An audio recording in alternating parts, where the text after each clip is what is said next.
ঝোপ বুঝে কোপ মারছে এনসিপি। পদযাত্রা করে কি নির্বাচনে ভালো ফলাফল করা সম্ভব? সম্প্রতি আমরা অনেকেই হয়তোবা জানি যে জাতীয় নাগরিক পার্টি এনসিপি জুলাই মাস উপলক্ষে তারা বাংলাদেশের আগামীর তাদের যে ভবিষ্যৎ, সেই ভবিষ্যতে এই দলটাকে মানুষ কিভাবে দেখতে চায় এবং এই দলের কাছে মানুষের কি চাওয়া পাওয়া রয়েছে, এই বিষয়গুলো তারা জানার জন্য তারা পদযাত্রা করছে। একেবারে তারা পদযাত্রা রংপুর থেকে আবু সাঈদের কবর জিয়ারতের পর শুরু করেছে। তারা সারা বাংলাদেশের যে 64 জেলা রয়েছে, সেই 64 জেলায় তারা পদযাত্রা করবে। ইতিমধ্যেই তারা প্রায় উত্তরবঙ্গের দিকে অনেকগুলো জেলাতেই তারা তাদের পদযাত্রা সম্পন্ন করেছে। তাদের এই পদযাত্রাকে কেন্দ্র করে বাংলাদেশের রাজনীতির মাঠে নতুন করে কিছু প্রশ্ন, কিছু বিষয় সামনে উঠে আসছে। যেমন অনেকেই প্রশ্ন করছেন যে এই যে তরুণের এই দলটি, এই তরুণরা যে এই পদযাত্রাটি করছে, এই পদযাত্রা করে কি লাভ?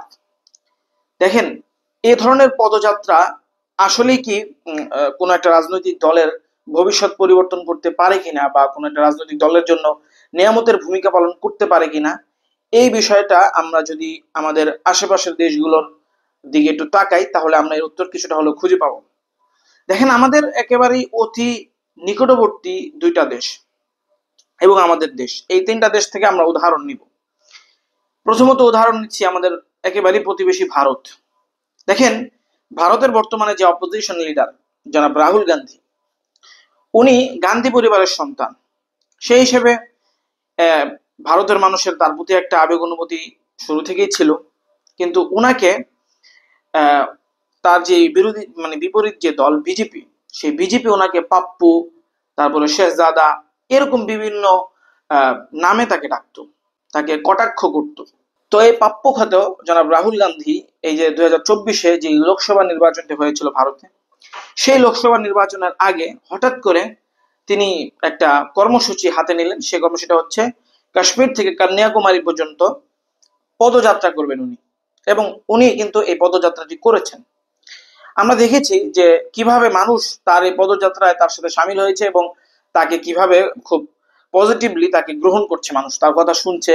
আমরা দেখেছি রাহুল গান্ধী বাচ্চাদের সাথে খেলা করছে, আমরা দেখেছি সে বৃদ্ধদেরকে খুব মহব্বতের সাথে তার সাথে আলিঙ্গন করে নিচ্ছে, কারা কি বলতে চায় সবার কথা সে শুনছে, এমন বিষয়গুলো আমরা দেখেছি। এমনকি আমরা দেখেছি যে ভারত তো ছোটখাটো একটা দেশ নয়, অনেক বড় দেশ। তো তার দাড়িগুলো সে লম্বা লম্বা করে ফেলেছিল, একেবারে অন্যরকম একটা অবস্থা, ধুলোয় ধূসরিত একটা ক্লান্তি ক্লান্তি একটা মুখ নিয়ে তিনি এই পদযাত্রাটি করেছেন। তার এই পদযাত্রাটি বিশেষজ্ঞরা বলেন যে 2024-এর লোকসভা নির্বাচনে কংগ্রেসের জন্য একেবারে চুম্বক একটা আকর্ষণ মানুষের প্রতি, মানুষের কাছে করেছে, এবং এই পদযাত্রাটি কংগ্রেসের জন্য একটা নিয়ামকের ভূমিকা পালন করেছে। দেখেন, এর আগে যে নির্বাচনটি হয়েছিল ভারতের লোকসভা নির্বাচন, সেই নির্বাচনে কংগ্রেস 50টা বা 53টা বা এই আশেপাশে আসন পেয়েছে, যা কংগ্রেসের ইতিহাসে সর্বনিম্ন।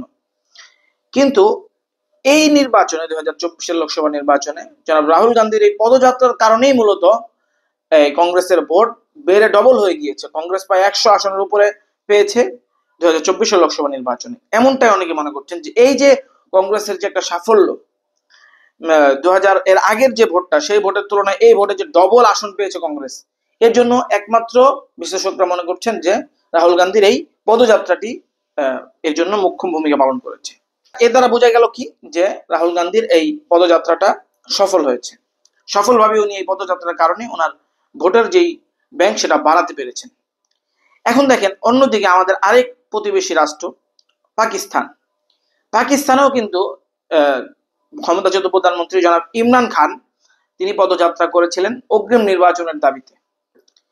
যদিও ইমরান খান সমগ্র দেশের যুবকদেরকে, দেশের মানুষদেরকে তার প্রতি আকৃষ্ট করতে পেরেছিলেন, কিন্তু প্রাথমিক পর্যায়ে ওনার পদযাত্রাটি সফল হয় না, নির্বাচন উনি আদায় করে নিতে পারে নাই। তবে ওনার পদযাত্রাটি যে একেবারেই ব্যর্থ হয়েছে এটা বলার কোনো সুযোগ নেই। সম্প্রতি পাকিস্তানে যে নির্বাচনটি কিছুদিন পূর্বে হয়েছিল, সেই নির্বাচনে কিন্তু ইমরান খান সমর্থিত যে স্বতন্ত্র প্রার্থীরা রয়েছিলেন তারা কিন্তু 100-এর উপর আসন পেয়েছে। অন্যান্য যে দলগুলো আছে, মুসলিম দল বা মুসলিম লীগ বা আরো যে দলগুলো আছে, বিলাওয়াল ভুট্টোর দল, তো এই যে দলগুলো, এদের তুলনায় ইমরান খানের যে সমর্থিত যেই স্বতন্ত্র প্রার্থীরা রয়েছিলেন তারা অনেক বেশি আসন পেয়েছে। একাই ইমরান খান সমর্থিত স্বতন্ত্র প্রার্থীরা প্রায় 100-র উপর আসনে জয়ী হয়েছিলেন। এ দ্বারা বোঝা গেল কি যে ইমরান খানের এই পদযাত্রাটিও কিন্তু অত্যন্ত চুম্বকের মতো কাজ করেছে ভোট ব্যাংক বাড়ানোর জন্য। এখন আসে আমাদের বাংলাদেশের ব্যাপারে। দেখবো আমরা এই যে 2024 সালের যে পাতানো নির্বাচনটা হয়েছিল জানুয়ারিতে, সেই নির্বাচনের আগে আমরা জানি যে বিএনপি, বাংলাদেশ জাতীয়তাবাদী দল বিএনপি অনেক দিন যাবত আন্দোলনকে গুছিয়ে একটা বড় একটা আন্দোলনের তারা রূপরেখা দাঁড় করিয়েছিল। এমনকি এই যে 28 অক্টোবর বিশাল বড় একটা মহাসমাবেশ তারা করতে সক্ষম হয়েছিল, যদিও সেই মহাসমাবেশটিকে ক্র্যাকডাউন করে শেখ হাসিনা একেবারে ভেঙে দিয়েছে। তো সেই সময়টায় বিএনপি পদযাত্রার আয়োজন করেছিল, সারা বাংলাদেশে বিএনপি পদযাত্রা করেছে। তখন আমরা দেখেছি যে বিএনপির এই পদযাত্রায় কিভাবে মানুষ সাড়া দিয়েছে, বিএনপিকে মানুষ কাছে টেনে নিচ্ছে। এই পদযাত্রাগুলো করেই মূলত বিএনপি সারা বাংলাদেশে একটা সাড়া ফেলে দিয়েছিল। বিএনপির প্রতি মানুষের যে একটা আকর্ষণ, একটা সিম্পাথি, সেটি অনেকাংশে বাড়াতে সক্ষম হয়েছিল। যার ফলশ্রুতিতে এর কিছুদিন পরেই এই উত্তপ্ত পরিস্থিতির মধ্যেই ছাত্র আন্দোলন শুরু করলো। ছাত্রদের আন্দোলনে একটা পর্যায়ে গিয়ে সমগ্র দেশবাসী আন্দোলনের সাথে যুক্ত হয়ে গেল। আল্লাহ সুবহানাহু ওয়া তাআলার রহমতে, অশেষ দয়া এবং মেহেরবানিতে শেখ হাসিনার পতন হয়ে গেল। এখন দেখেন, বিএনপির সেই পদযাত্রাটিও যে অসফল ছিল, ব্যর্থ ছিল, এটা বলার কোনো সুযোগ নাই। এই যে 3টা উদাহরণ দিলাম, ভারতের রাহুল গান্ধীর, পাকিস্তানের ইমরান খানের এবং বাংলাদেশের বিএনপি, এই 3টা পদযাত্রায় যদি আমরা একেবারে সূক্ষ্মভাবে এর ফলাফল যদি আমরা দেখি, তাহলে বলতে পারবো যে এই পদযাত্রাগুলো একেবারেই সফল হয়েছে। সেই হিসাবে এখন বর্তমানে এনসিপি যে পদযাত্রা করছে, এই পদযাত্রাও সফলতার মুখ দেখার দ্বারপ্রান্তে এসে দাঁড়িয়েছে, এমনটাই অনেকে মনে করছেন। দেখেন, কিছুদিন পূর্বে পহেলা বৈশাখে এনসিপি একটা প্রোগ্রাম করেছিল। সেই প্রোগ্রামে এনসিপির মঞ্চের সামনে কোনো মানুষই ছিল না, অল্প কিছু মানুষ আর সাংবাদিকরা ছিল। এই দৃশ্য দেখে মানুষ এনসিপিকে অনেক হাসি তামাশা বিদ্রুপ করেছে। নির্বাচন ভবনের সামনে এনসিপি একটা কর্মসূচি দিয়েছিল, সেই কর্মসূচিতে সর্বমোট 100 জন লোক উপস্থিত হয় নাই। এই যে কয়েকটা সাম্প্রতিক এনসিপির যেই ঘটনা, এখানে জনশূন্যতা দেখে এনসিপিকে বিদ্রুপ করা শুরু করেছিল অন্যান্য রাজনৈতিক দলগুলো, বিশেষ করে বিএনপি। বলছিল যে একটা দল ডাকলে 50 জন মানুষও আসে না, এই দলটা কিভাবে কি করবে, এদের রাজনৈতিক ভবিষ্যৎই বা কি, এরকম অনেক আশঙ্কার কথা প্রকাশ করেছিলেন বাংলাদেশের বড় বড় বুদ্ধিজীবীরা, বড় বড় কথা যারা বলেন, একেবারে সুশীল যারা, এরা। কিন্তু এই পদযাত্রাটি শুরু হওয়ার পরে দৃশ্যপট কিন্তু পাল্টে গিয়েছে। এনসিপি যে বয়ানগুলো হাতে নিয়ে এই দলটা তারা গঠন করেছে, সেই বয়ানগুলোকেই মূলত পুঁজি বানিয়ে তুমুল ভারত বিরোধিতা, আওয়ামী বিরোধিতা, গণঅভ্যুত্থানের চেতনা, শহীদদের পাশে দাঁড়ানোর একটা অঙ্গীকার, এই যে বিষয়গুলো, নতুন বাংলাদেশ বিনির্মাণের যে একটা তাদের যেটা দাবি, এই বিষয়গুলোকে সামনে নিয়েই তারা এই পদযাত্রার মধ্যে যেই পথসভা হচ্ছে সেখানে বক্তব্যগুলো দিচ্ছেন। তারা এখানে অনেক ভুলও করছেন। এই যে আবু সাইদকে তাদের দলের দিকে টেনে তারা কিছু ব্যবসা বাণিজ্য করার চেষ্টা করছেন, যেটা সচরাচর রাজনীতিতে হয়। এই জন্য আমি সমালোচনা করে একটা ভিডিওতে কথাও বলেছিলাম। কিন্তু ওভারঅল তাদের এই পথসভাতে কিন্তু মানুষ সাড়া দিচ্ছে, মানুষ কিন্তু অনেক সমাগম হচ্ছে তাদের পথসভাগুলোতে। দেখেন, সবচেয়ে ভালো লাগার মতো যে বিষয়টি, যেটা তারা ভালো করছে আমি ব্যক্তিগতভাবে মনে করি, সেটি হচ্ছে তারা একেবারে প্রান্তিক মানুষদের সাথে একেবারে মিলেমিশে একাকার হয়ে যাচ্ছে। সম্প্রতি একটা ভিডিওতে দেখলাম হাসনাত আব্দুল্লাহ, সার্জিস আলম, ডক্টর তাসনিম জারা, তারা একসাথে একটা চার দোকানে বসে একেবারে প্রান্তিক গ্রামের মানুষের সাথে কথা বলছেন যে আপনারা আমাদের থেকে কি চান বলেন। আমরা যে এই যে গণঅভ্যুত্থানের যে নেতৃত্ব দিলাম, যে আমরা ছাত্ররা একেবারে তরুণ, এখানে অনেকের পড়াশোনা এখনো শেষ হয়নি, এই যে তরুণ ছাত্ররা দেশ গড়ার অঙ্গীকার নিয়ে আপনাদের সাথে প্রতিশ্রুতিবদ্ধ হয়ে সাহসিকতার সাথে সামনে এসে যে রাজনীতি করতে চাচ্ছে, নতুন একটা বাংলাদেশ বিনির্মাণ করতে চাচ্ছে, পরিস্থিতি পরিবর্তন করতে চাচ্ছে, এই যে একটা দলের কাছে আপনারা কি চান, আপনাদের চাওয়া পাওয়াটা কি, এগুলো বলেন, আমরা একটু শুনি।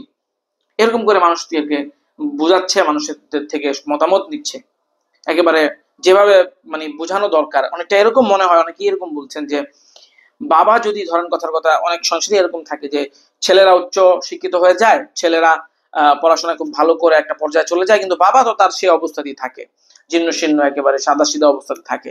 তো তখন যদি কোনো একটা গুরুতর একটা বিষয় যদি ঘটে, বা একেবারে একটু পিচিদা কোনো একটা বিষয় ঘটে, তখন সন্তান যেভাবে বাবাকে বুঝায়, খুব একটা মানে সম্মানের সাথে, স্নেহের সাথে, অনেকটা তাদের বোঝানোর ভঙ্গিটা ওই রকম। এখন এটা যদি তারা আন্তরিকভাবে করে থাকে তাহলে ভালো, আর যদি না করে থাকে এটা তারাই জানেন। কিন্তু বাহ্যিকভাবে যেটা দেখা যাচ্ছে এদের ভঙ্গিটা কিন্তু এরকম। তো তারা কিন্তু এভাবে প্রান্তিক মানুষদেরকে একেবারে আপন করে নিচ্ছে, বুঝাচ্ছে। মানুষও তাদের সাথে করছে, তাদের কথা শুনছে। দেখেন ওই গ্রাম অঞ্চলে যেখানে গিয়ে তারা এই কাজগুলো করছে, ওখানকার মানুষ কিন্তু একেবারে সাদা সিধা। আপনি দেখেন একটা মানুষ মানুষের প্রতি আকৃষ্ট কখন হয়? কিতাবের মধ্যে প্রবাদ রয়েছে, আল ইনসান ও আব্দুল এহসান, মানুষ হচ্ছে এহসানের দাস, অনুগ্রহের দাস। এদের কিন্তু একটা অনুগ্রহ বাংলাদেশের উপর, মানে মানুষ মনে করে যে এরা এই জুলাই গণঅভ্যুত্থানটাকে নেতৃত্ব দিয়েছে, এরা একেবারে যুবক যুবক বাচ্চা বাচ্চা ছেলে, এদের কোনো পিছু টান নাই, এদের কোনো লোভ নাই, এরকম কিন্তু একটা পারসেপশন তারা কিন্তু মানুষের মধ্যে তৈরি করার চেষ্টা করছে। এই পারসেপশনটা অনেক অংশে মানুষ গিলছে, এগুলো মানুষ বিশ্বাস করছে, তারা কিন্তু মানুষকে বোঝাতে সক্ষম হচ্ছে, যার ফলশ্রুতিতে তাদের এই প্রোগ্রামগুলোতে লোক সমাগম ক্রমশ বেড়েই চলেছে। তো এই যে পদযাত্রাটা যদি এনসিপি সফলভাবে বাংলাদেশের প্রতিটি জেলাতে করতে পারে, তাহলে আমি আমার ব্যক্তিগত জায়গা থেকে বিশ্বাস করি এনসিপি এই পদযাত্রাতে সফল হবে, এবং এনসিপির ভোট ব্যাংকেও এই পদযাত্রাটা একটা একেবারে নিয়ন্ত্রণ ভূমিকা পালন করবে, যেমনটি আগে যে উদাহরণগুলো আমি দিচ্ছি সেই উদাহরণগুলোর মধ্যে সংগঠিত হয়েছে। সার কথা হচ্ছে এই, পদযাত্রা রাজনীতির জন্য, বিশেষ করে মানুষের সিম্পেথি অর্জনের জন্য, মানুষের সমর্থন অর্জনের জন্য, মানুষের ভাবনা চিন্তা এবং মানুষের যেই প্রত্যাশা এগুলো জানার জন্য একটা অত্যন্ত উপকারী, একেবারে পরীক্ষিত একটা পন্থা। যে পন্থাটা যারা অবলম্বন করেছে ইতিপূর্বে তারাও সফল হয়েছে, সফলতার মুখ দেখেছে, এবং সেই পথেই এনসিপিও হাঁটার চেষ্টা করছে, যা আমি ব্যক্তিগতভাবে মনে করি এনসিপির জন্য অত্যন্ত পজিটিভ একটা দিক। তারা নতুন দল করছে, তারা বাংলাদেশের নাগরিক, তাদের সফলতা কামনা করি, এবং তারা যেন তাদের এই কর্মকাণ্ডগুলো দেশবাসীর প্রতি প্রকৃত ভালোবাসার জায়গাটা, দেশপ্রেমের জায়গাটা থেকেই যেন করে, এবং তাদেরকে তাদের এই অবস্থানটাকে ধরে রেখে এবং তাদেরকে দেশের কল্যাণে সর্বোচ্চভাবে একেবারে আত্মনিয়োগ করার তৌফিক দান করেন যেন আল্লাহ তাআলা, এই প্রত্যাশাই তাদের কাছে করি এবং আল্লাহর দরবারে এই জন্য প্রার্থনা করি আল্লাহ যেন তাদেরকে তৌফিক দান করেন। আমিন ইয়া রাব্বাল আলামিন।